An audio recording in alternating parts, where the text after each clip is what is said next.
early Christians loved to give each other new names. They were kind of like nicknames. And this tradition started because Jesus loved to give people new names. So, for example, Peter, who was one of Jesus' closest friends, right? Peter's name wasn't Peter. What was Peter's real name, the name he was given when he was born? Simon. What does Peter mean? It means a rock. Jesus, one of Jesus' disciples, yes, was called the Rock. Actually, the Rock, that's what it is. It's not just rock, it's the Rock in the Greek. So he called one of his disciples the Rock. The reason he did that is because that's who Peter was going to be. He was calling out Peter's future. He was going to be the rock on which he would build his church. So Jesus started giving people new names. Now, John and James, he gave them a name as well. What did he call them? The Sons of Thunder, right? That almost sounds like a wrestling name to me. So we got the Rock and the Sons of Thunder, right? And what's the soundtrack? Da-da-da, whatever's as these guys walk in. But really, okay, this is important. This is part of what we're going to be doing in this series is you've got to get a feel for what it was like to be with Jesus. It was not like, that's not what it was like to be with Jesus.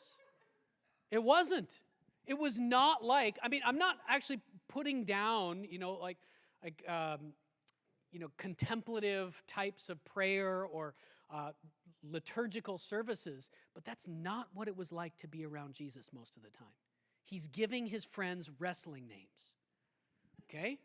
Now, this continued in the early church.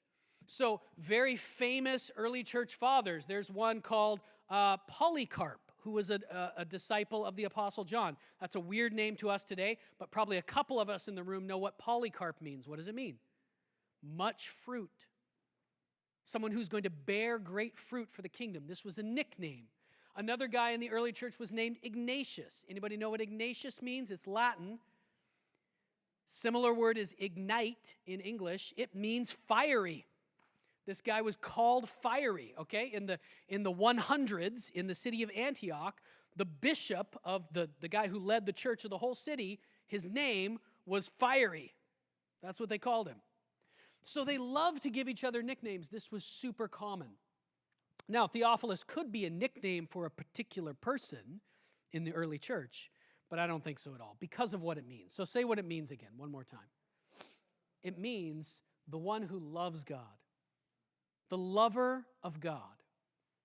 Or if we were going to extrapolate it a little bit, the one who is seeking God, the one who is reaching out for God, the one who wants God more than they want just all the stuff of this life. Now, if you're writing a book and you write that the book is for the person who's seeking God, the God lover, the God seeker, are you talking about a particular individual in the city of Rome? You think Luke wrote this book for some rich guy? I don't think so. We're going to see in a minute, Luke's heart is for the poor, the oppressed, the downcast, the outcasts in society. I highly doubt that he wrote this book for some rich patron in the city of Rome. He wrote it for anyone who really wants God. He wrote it for the person who loves God, even if they don't know God yet, for the person who's seeking him. So the question as you go into this series with us, is that you?